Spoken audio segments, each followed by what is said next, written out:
Hello friends, কেমন আছো সবাই? আশা করছি সবাই খুব ভালো আছো। তো সকাল সকাল ব্লগটা আমি স্টার্ট করেছি আজকে। তো সকলকে গুড মর্নিং। আর আজকে আমি তোমাদের সঙ্গে কিছু একটা শেয়ার করব। তো সেটার ভিডিওই আসতে চলেছে। তো সবাই কিন্তু ব্লগটা দেখতে থাকো। আর তার আগে চলো তোমাদের দেখিয়ে দিই আজকে আমার রান্নাবান্না কি হয়েছে। প্রায় কমপ্লিট হয়ে গেছে, ঘরের কাজবাজও মোটামুটি শেষ। এখন স্নান টান করবো, এতটুকুই বাকি আছে। আজকে একদম সিম্পলই রান্না করছি, বলতে সবাই অসুস্থ বলো, এই জন্য। আর গরমটা কি গরম পড়েছে দেখেছো, এই জন্য ভাবলাম যে সিম্পলি রান্না করি। আর চলো আজকে তোমাদের একটা জিনিস দেখাবো, সেটা অবশ্যই দেখবে আর আমাকে কমেন্ট করে বলবে। আমি গরিব, দেখো আমি গরিবের মতো করেই কিন্তু আমার চলতে হয়।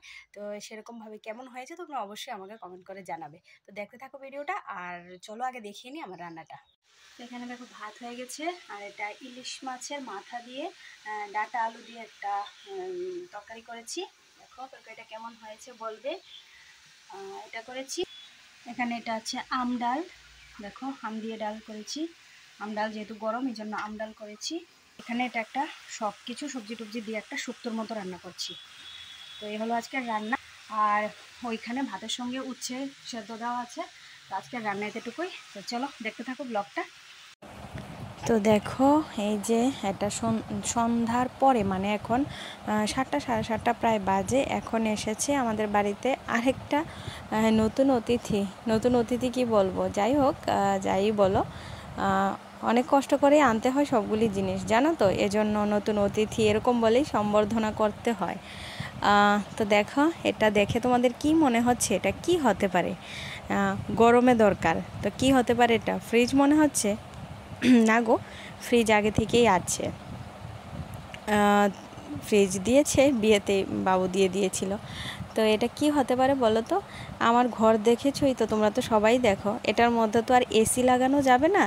তোমরা কি ভাবছো এটা এসি? না গো, এটা এসি না। তাহলে এটা কি হতে পারে? হ্যাঁ, খুললেই দেখতে পাবে। টিনের ঘরে তো আর এসি লাগানো যায় না। তো জীবনে যদি কোনো দিন পারি এসি লাগানোর মতো ব্যবস্থা করে তারপরে এসি লাগাবো। কিন্তু এখন তো আর সেই পরিস্থিতি না যে ঘরে এসি লাগানো যাবে, কোনো দিক দিয়েই সম্ভব না। তো এই জন্য এত গরমে অংশ ভীষণভাবে কষ্ট পায়। আর অংশের বাবা সেটা আজ 3 বছর ধরে দেখছে। এই জন্য ও এবার খুব কষ্টের থেকেও এই জিনিসটা, ছোট্ট একটা জিনিস অংশের জন্য নিয়ে এসেছে। তাও যদি ছেলে দুপুরবেলা একটু শান্তিমতো ঘুমোতে পারে, কারণ আমাদের ঘরে না প্রচণ্ড গরম, প্রচণ্ড তাপ লাগে, জানো। এই যে দেখো, এটা হলো একটা সুন্দর একটা কুলার নিয়ে এসেছে। ওই যে একটা বলে না, এসি কিনে দাও, না হলে কুলারই কিনে দাও। তো তোমাদের দাদাভাই এসি তো কিনতে পারেনি, এই জন্য কুলারটা নিয়ে এসেছি। আমি তাতেও খুশি আছি। আর যদিও আমি বেশি একটা চালাই না, আমি ভয়েস ওভারটা দিচ্ছি, এটা তো কয়েকদিন আগেই এসেছে, জানো তো। আমি বেশি একটা চালাই না কুলারটা, আমার বেশি একটা ভালো লাগে না, কেন জানি না। এটার বাতাসটা মানে বেশি লেগে যায় বাতাসটা, এই জন্য হয়তো বা আমার শ্বাসটা নিতে যেমন কষ্ট হয়ে যায়, এরকম আর কি অবস্থা। তো কুলারটা কেমন হয়েছে তোমরা অবশ্যই কিন্তু আমাকে কমেন্ট করে জানাবে। এই যে দেখো, বেচারা কত কষ্ট করে জিনিসগুলি কিনছে বলো।